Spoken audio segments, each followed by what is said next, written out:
It was a golden summer evening in the little town of Meadowbrook. On the outskirts, tucked away under the shade of ancient oak trees, stood a small ivy-covered cottage. Its porch was alive with the gentle hum of family life. Granny May, her granddaughter Lily, and their two mischievous pets, Willow and Mittens, were all gathered together.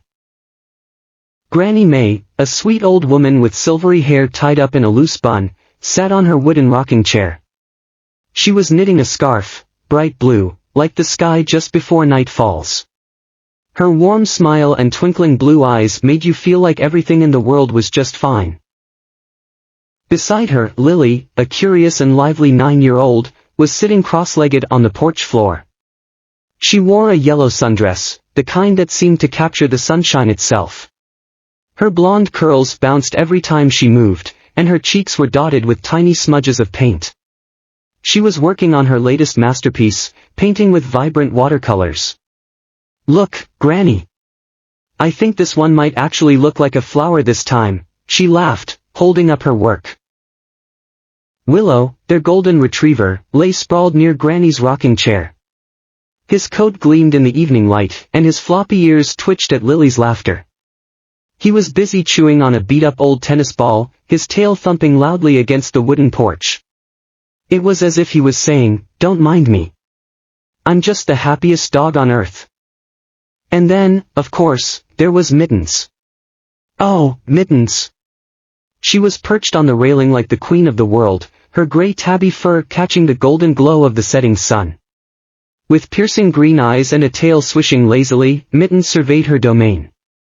She glanced down at Willow with mild disdain, her tail flicking like she was saying, "Dogs, so predictable." Lily set her paintbrush down and clapped her hands. "Granny! Tell us a story. Please, oh please." Granny May chuckled softly. "A story? Let's see." She set her knitting aside and leaned forward. "How about one of my favorite tales? It's about courage, loyalty, and just a sprinkle of magic." Lily's eyes lit up, and even Willow stopped chewing his tennis ball to tilt his head, as if he understood. Mittens, trying to look disinterested, settled in a little more comfortably on the railing, her ears turned toward Granny May. "All right," Granny began, her voice soft and soothing. "Once upon a time, in the heart of Meadowbrook Woods, there was a magical meadow. By day, it looked like any other meadow, but under the light of the full moon, it would come alive with silver flowers. And at the very center of that meadow lay something extraordinary, a silver feather. It was said to grant one wish to anyone pure of heart. But beware," she paused, her voice dropping to a whisper, "it was guarded by an ancient fox spirit." Lily gasped. "A fox spirit? Were they scary?" Granny smiled. "Not scary, my dear. Wise. The fox spirit wasn't there to frighten people, it was there to protect the feather from those who might use it for selfish reasons." She continued. "One day, a young girl named Ellie decided to seek out the silver feather. Her family had fallen on hard times, and she wanted to make things right. Ellie was just about your age, Lily. She was brave, kind, and had two loyal companions by her side, Rusty, her golden retriever, and Whiskers, her clever gray tabby cat." Lily giggled. "Rusty and Whiskers? Sounds a lot like Willow and Mittens." Willow barked happily, wagging his tail, while Mittens gave a slow blink, as if to say, "Obviously, I'm the clever one." Granny chuckled. Ellie and her friends set out at dusk, their path lit by fireflies. They faced many challenges, a roaring river, a dark cave, even a sudden storm. But Rusty's courage kept Ellie moving forward, and Whisker's cleverness helped them find solutions to every problem.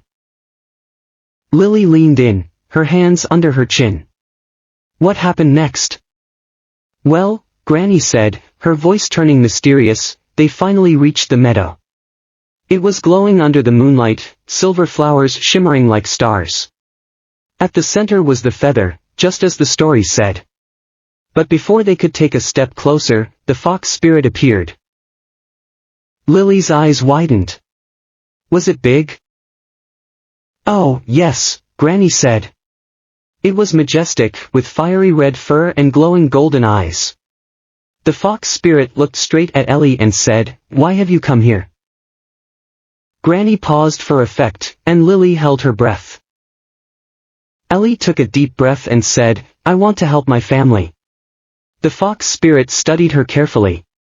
Then Rusty barked and stood protectively by Ellie's side, while Whiskers purred and rubbed against her leg, as if to say, "She's telling the truth." The fox spirit nodded. "Very well," it said. "You may take the feather. But remember, the greatest magic lies not in wishes, but in your own heart." Granny smiled softly. And so, Ellie returned home with her friends.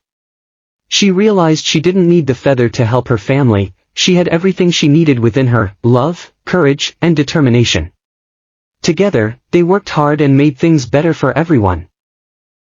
Lily sighed dreamily. "I love that story, Granny." Willow barked, wagging his tail furiously, while Mitten stretched lazily and let out a pleased purr. Granny May leaned back in her chair, her knitting in her lap once more. "Remember, my darling, the truest magic is the love we share and the strength we find inside ourselves." As the stars began to twinkle above Meadowbrook, the little family drifted into a peaceful evening. Willow dreamed of grand adventures, Mittens dreamed of being the cleverest hero, and Lily dreamed of magical meadows and fox spirits. And Granny May? She dreamed of the joy her stories brought to her family and, perhaps, to all of you listening tonight. Thanks for listening, and don't forget, the greatest magic is the love we share. Subscribe for more heartwarming tales.